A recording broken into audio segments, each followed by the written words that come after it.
Alright, 1640 PWPR, 1640 PWPR. I want to talk a little bit today about Wwe 2K16. Yes, the video game that's coming out in October for WWE's video game.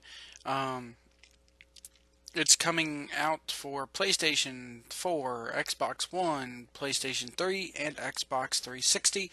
Why at this stage in the game are they still making games for 7th gen consoles? I don't know. But I will say that 1.3 million copies last year of 2K15, which was 2K Sports' first WWE game since buying the franchise pretty much from THQ when it went under. Um, they did 1.3 million copies on Xbox One and PlayStation 4, and they did 1.13 million copies on 360 and PlayStation 3. Granted, this was not a lot of people owned a PlayStation 4 or Xbox One at the time. Those numbers have drastically changed.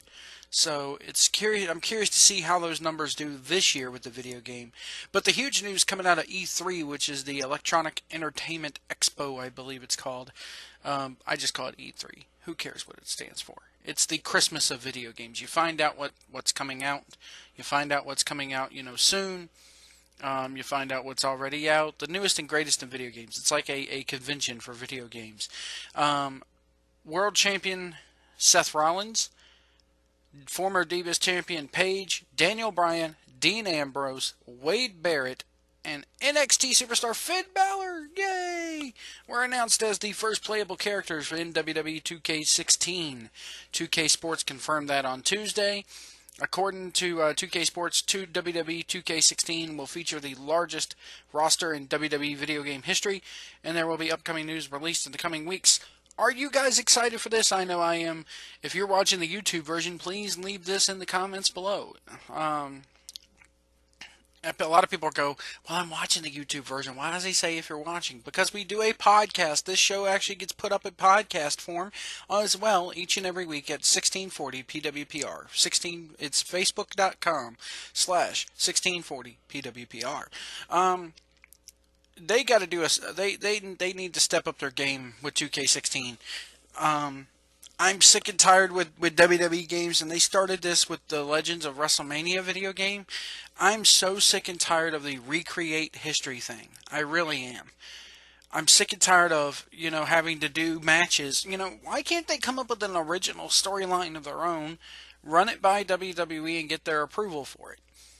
Now, a lot of people are going to go, because WWE would never approve of a storyline like that doesn't run in canon with the current one. You're right. Maybe that's the case.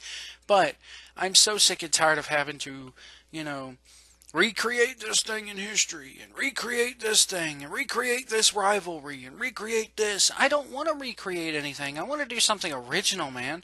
That's what made games like Here Comes the Pain and Shut Your Mouth and all those very, very, fun, and the replayability was so high because you can, there's different paths you could take in the story mode. So yeah, 2K, if you're watching this, I don't want to see, rehashing old matches. I don't care. I have the network. If I want to relive those old matches, I'll go watch them. I don't want to play them in my video games. Sorry, I don't like it.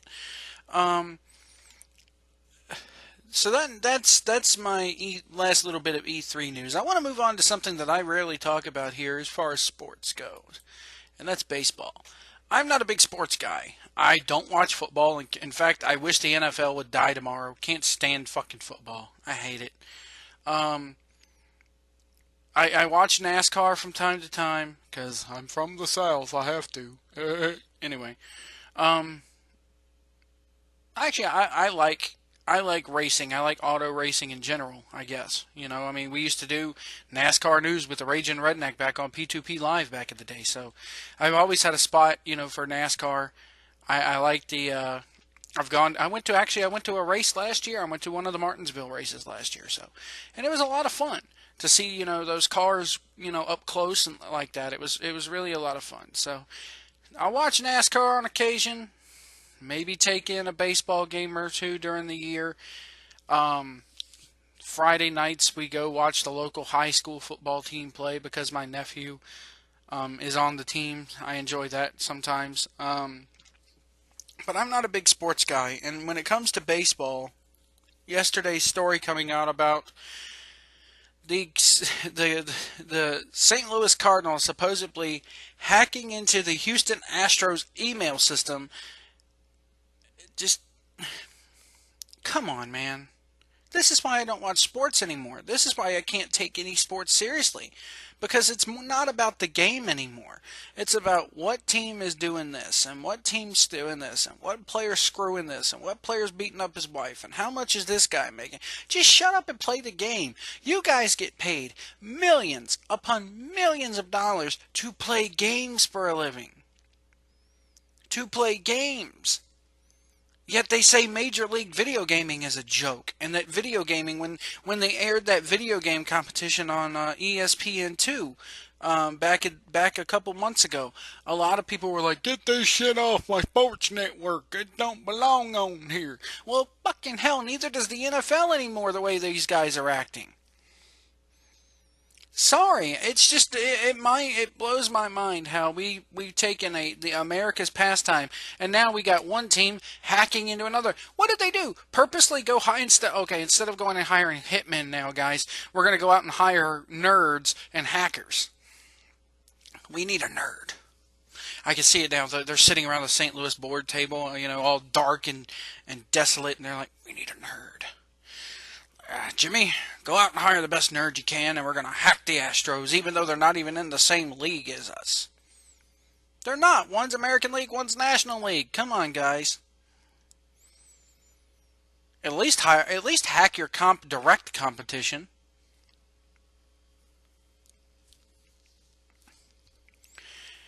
And then someone's out there going, "Well, Joe, wrestling's fake, and you watch it." Yeah, wrestling tells you it's fake. Wrestling has driven by storylines like this, Solomon Crow's character at the beginning was a hacker, so, which they kind of strayed away from that, haven't they? It's funny how that works. I just think that, I can't take football seriously no more. It's a brutal sport. People are constantly getting concussions and everything else, and they do the same in pro wrestling, but we're not sitting here smacking each other in the head with helmets on here in pro wrestling, The object when you get in the ring, what a lot of people don't know, hey, come here, I'm going to tell you a secret. Hey, the object of pro wrestling is to protect your other man in the ring. Because if you protect him and he stays healthy, you both make more money. The object in football, run right the fuck over the guy. We don't care what he does. We don't care how you hurt him. Like the NHL, like I was talking about earlier, the dudes were hurt. Well, if you know you're hurt, don't play. I just think that, baseball, football, you got to worry about, now the whole domestic violence thing came out, and people are like, well, children look up to NFL players. I can count maybe 1 in 5 kids who say they want to be a professional football player when they grow up. The rest of them talk about being cops or astronauts or president or whatever the fuck else, but I never wanted to be a football player growing up. I personally can't stand the sport and think sometimes it's more rigged than pro wrestling is. Just look at some of the outcomes and final minutes of some of these games. It totally looks scripted to me. But baseball, to me, man, baseball's America's pastime. Baseball is an actual sport that you can't really fuck up, okay? You throw a ball, and whether the ball gets to the batter or not, whether he hits it, is totally a game of chance, pretty much. Well, now they've crafted it and made it to where it's a, skill. There is skill involved in it. Sports evolve, but I mean, you could say Pete Rose was fixing the games back in the day when he was betting on them, but they're making a big deal out of one team hacking another, and the FBI is getting into it now, and it's just like, oh my God, can't we just play the fucking game? Can't we just put on a show for our fans? Can't we just entertain our fans? Because yes, when a sport starts making money off of everything, they're no longer a sport. You're an entertainment corporation. You're there to entertain the fans. The same way UFC is always talking about, well, we got to put on a good show, and we would like every fight to go to a finish and not a decision because fans can't stand decisions. They want finishes. They want to see somebody get knocked out. That's what you're there for, you know? You're there to see a good fight. I remember at the Ultimate Fighter 10 finale where they had Kimbo Slice fight live on Spike TV, and all they did was just sit there and circle around the ring for 3 rounds, and it was just like, no, come on, really?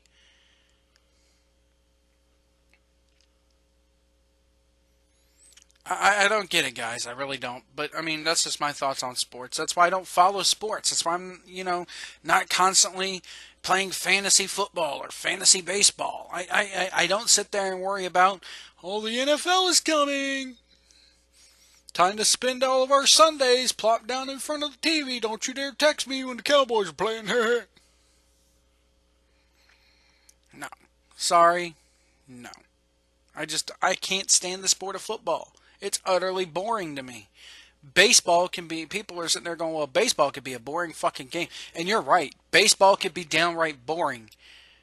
I mean, but I like baseball better than I like football. I mean, fucking hell, I'll go watch curling before I watch a damn football game. At least in curling, them suckers out there are wanting it with them fucking brooms. Anyway, that's my thoughts on that whole deal. I heard on the radio this morning where one guy from the Cardinals went to go work with the Houston, is it Houston Astros? I don't even know. That one guy from St. Louis went to go work with the team in Houston, and now the team in Houston is using, apparently they were able to get in with his login information because he knew passwords from St. Louis, and St. Louis didn't, this is what I tell people all the time. Make sure you change your passwords to your email and everything at least once every 6 months because you never know when somebody's going to get that information and use it against you. Well, that's what happened. It's not hacking. How is it hacking if you already know the passwords? If I know my neighbor's Wi-Fi password, it's their fault for letting me have it, for letting me see it in the first place.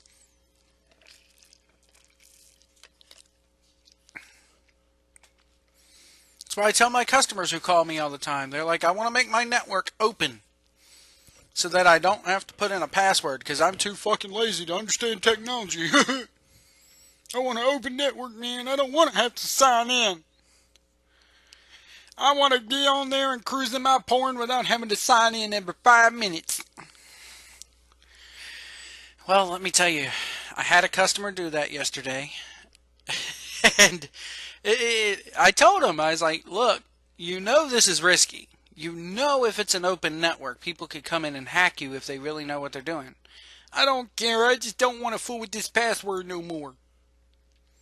So you change it for me right now, eh?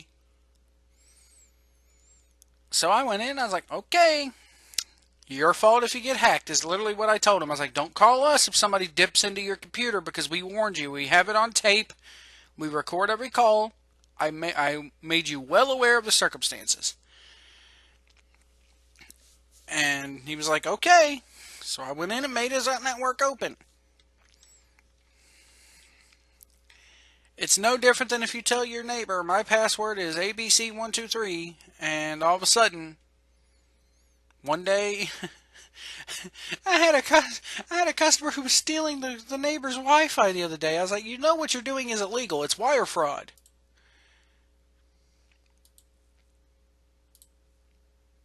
People just don't get it, man. People don't understand technology, and they don't want to understand technology, so they just want to sit there and, I want this fixed now without having to understand. I don't care how it works.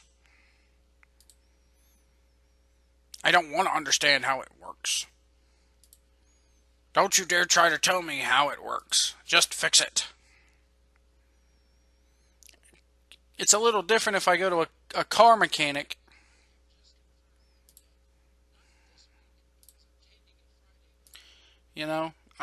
Cars are intricate parts. The internet's a little bit more fairly simple and straightforward.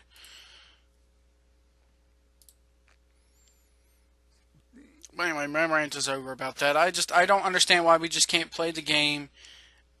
Why we just can't sit there and, not hack everybody. I don't understand why we have to sit there and you know, why we can't, why can't we all, why can't we just leave well enough alone? Why is this something that had to be made public? Because now everybody's going to be calling them the St. Louis hackers. I mean, come on. They didn't hack anybody. From what was told, one guy went from the Cardinals over to the thing. Well, here's the thing. Come here close. Come here close. Come here. You make the guy sign NDAs, non-disclosure agreements, which says you won't share that shit with nobody else. And then when it happens, you don't pin it on the organization. You pin it on the one guy. Come on. Anyway, that's going to do it here for this episode of New Search Live. I want to thank everybody so much for listening. Next week, Phenom Phil Stamper will join us. Does he even call himself Phenom Phil anymore? I don't know. But Phil Stamper's going to join us. And also, if you know who Nate Stein is, if you're familiar with CZW and their product, you've seen Nate Stein. That's who Nate Stein is. Nate Stein is Phil Stamper. Which one will be joining us? You'll have to tune in to find out. Thank you guys so much again for watching and listening. Go to youtube.com/tonsoffunwwe or go to newsearchlive.com. Newsearchlive.com. You can, all one word, you could go there and find out, find clips to this YouTube channel, links to this YouTube channel, links to Facebook, links to our email, our Twitter page. Everything is on newsearchlive.com. For those of you who are watching here on YouTube, click that like button. The light button. Yeah, click the like button. Turn off the light. It's time to go to bed. Anyway, click the like button. Subscribe to us. Leave a comment below. And maybe we'll read it on next week's episode. Who knows? But thank you guys so much for watching. And again, we'll see you down the road.